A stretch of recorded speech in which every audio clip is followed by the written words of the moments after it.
What's up, guys? It's Gone, and today we will be looking at all things prospects when it comes to fantasy baseball this season.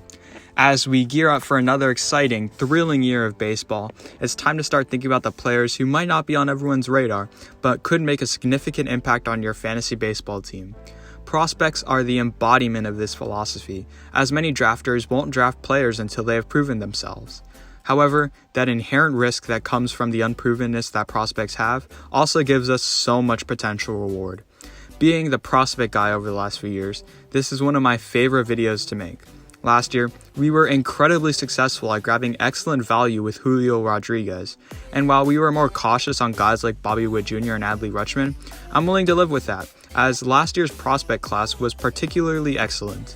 However, this year's rookie class is also very good, and I'm excited about what the top prospects have to offer. I'll be using Yahoo Fantasy for their draft rankings, as it has their average draft positions along with Yahoo's rankings. Although other sites like ESPN will definitely have some players way off from others, it can be assumed that all players are roughly in the same spot, give or take a few. But before we get on to the video, could you guys please hit the like and subscribe button? Currently, only 3% of people who watch my videos are subscribed, so if y'all do, not only would it help me grow my channel, but it also encourages me to create more videos like this one for you guys. And without further ado, let's get on to the video. Our first prospect that we have is a great one, and that is Corbin Carroll, who you can find anywhere from the 6th to 7th round. This is probably the highest you'll ever see a rookie in terms of fantasy rankings, and this is likely due to Carroll's 5-tool upside and speedy floor. Despite rookies tending to have a lower floor, as they really have never seen Major League pitching before, and we have no idea how they'll adjust, Carroll's actually a relatively safe pick, having already played in the majors for a little bit. At worst, he's an everyday outfielder with on-base ability and stolen base threats every time he gets on base. Considering the outfielders around him like Brian Reynolds and Adolis Garcia, Carroll's floor provides much more stolen base upside. So, overall, even if it's the worst case scenario for Carroll and he doesn't pan out, he still has that everyday stolen base threat, so not terrible. However, when you draft a prospect, you're drafting them for their upside, and Carroll has an upside that rivals any top prospect despite his smaller stature and relatively weaker frame. With surprising pop for a guy his size, it's not far-fetched for him to hit 20 to 25 home runs with an OPS around 900 in any given season, while keeping his batting average in the 270s or 280s. I personally believe that he's going to be a boom, as he's my pick for National League Rookie of the Year.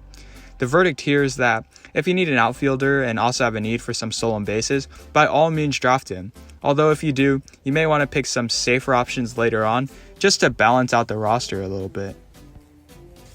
You won't have to wait long until the next prospect shows up, in Gunnar Henderson of the Baltimore Orioles, who should be there just a round or two later after Corbin Carroll. Playable at both shortstop and third base, Henderson is not as big of a stolen base threat as Carroll, but he makes up for that by having much higher upside in terms of how he can hit. In every step of the minor leagues since 2019, Henderson has raked there, and in his cup of coffee in the big leagues, Henderson still hit with an OPS plus of 123, making him a very good major leaguer. However, I'm less sold on him than I am on Carroll. He's struggled mightily so far in spring training with an .094 batting average in 24 at-bats. And I know that spring training doesn't really matter, but if he gets off to a slow start come opening day, then we may see a possible demotion down to AAA. Unlike the Diamondbacks and Corbin Carroll, the Orioles have a much deeper roster and can afford to bench or demote a top prospect like Henderson if he's not performing. Right now, at his spot in the 9th round, I'm passing on Henderson and taking a good shortstop later like Carlos Correa in the 11th round, where I see much more value there. Moving way down, we have Ezekiel Tovar, the shortstop of the Colorado Rockies, who you should be able to draft in the 16th round. I usually love to draft Rockies players, as we as fantasy players benefit from the increased offense. However, I'm really split on Ezekiel Tovar.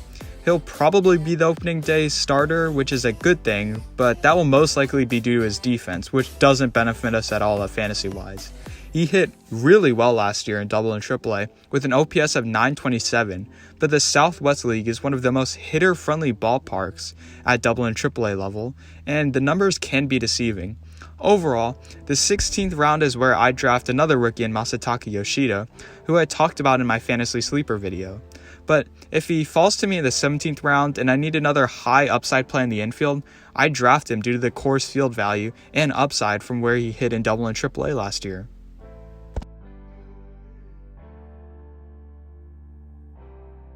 Next up, we have third baseman Josh Young of the Texas Rangers in the 19th round, and by all accounts coming out of Rangers camp, he has that position locked up, which is encouraging news for those that drafted him. Young played a fair amount in the majors last year, posting an OPS plus of 83, but there is so much room for growth here. Young struck out 40% of the time in the major leagues, which is uncharacteristic of him given his minor league resume. During his minor league career, Young has been your prototypical middle-of-the-order guy who gets on base a decent amount but supplies a ton of power with him, slugging a career .538 in the minor leagues.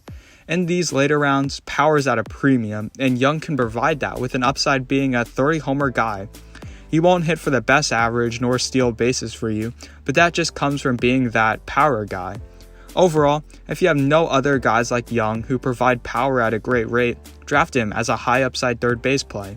Otherwise, I have a guy very similar who you can draft later with higher upside offensively.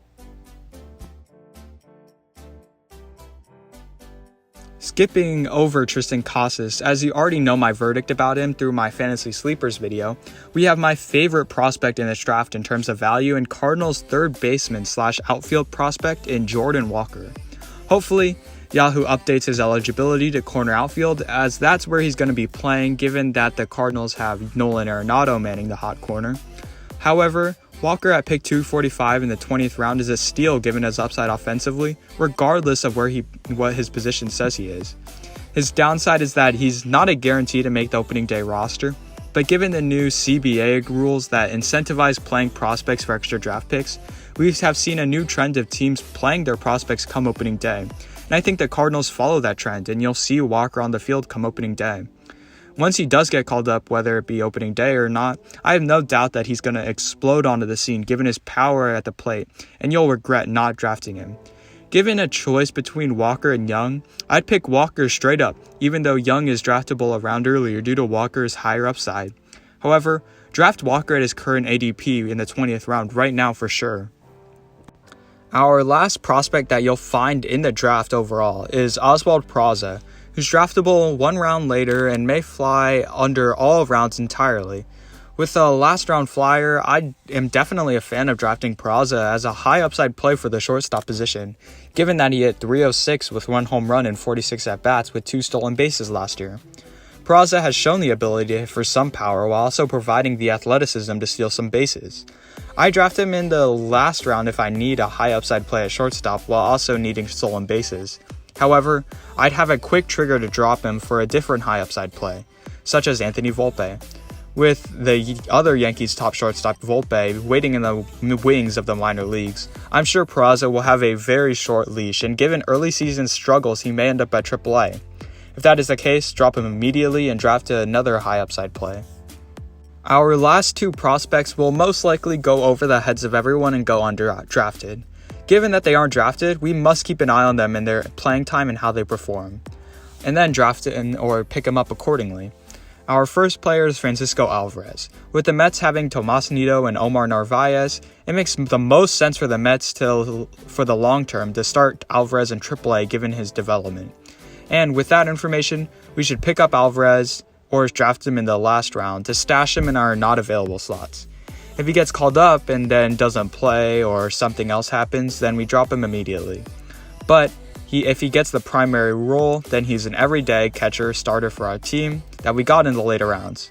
Overall, I like Alvarez as a low-risk, high-upside play at catcher, although it may take a long time for that investment to pay off, as there's no timetable for the Mets to call up Alvarez, as they're really set in terms of where their roster is, especially at catcher, with 2 quality options. Lastly, we have Eli De La Cruz, who, from what I've learned doing a couple of drafts, is that he can go anywhere from undrafted to like the mid-teens pick, depending on the emphatic fans that believe in the Eli De La Cruz selection. In my opinion, I believe that Eli De La Cruz should not be drafted and instead picked up later and then stashed in the NA slot. From all accounts coming out of Reds camp, he's not going to start on the opening day roster, instead in Double or Triple A, and then called up mid-season or somewhat. At that point, mid-season, if you're going to pick him up then, I'm all for that. He's a 5-tool player potentially with both power and speed. He has the size to be a great player. I just don't think that right now it's his year. Thank you guys so much for watching. Remember, if you enjoyed, please like, share, and subscribe, and comment down below new video ideas. We're starting to slow down on the fantasy baseball videos because we're frankly running out of ideas. But if you have any other ideas involving fantasy baseball, let me know in the comments down below. We're going to do one more video not regarding fantasy baseball this season involving opening day. But if you have any other ideas, again, let me know in the comments down below. Or let me know if I missed a prospect that I should talk about. And looking back now, probably should have talked about Miguel Vargas. But he's probably like a high upside last round pick, or maybe a little bit like Ezekiel Tovar. But again, let me know in the comments down below. And anyways, I will see you guys in the next one.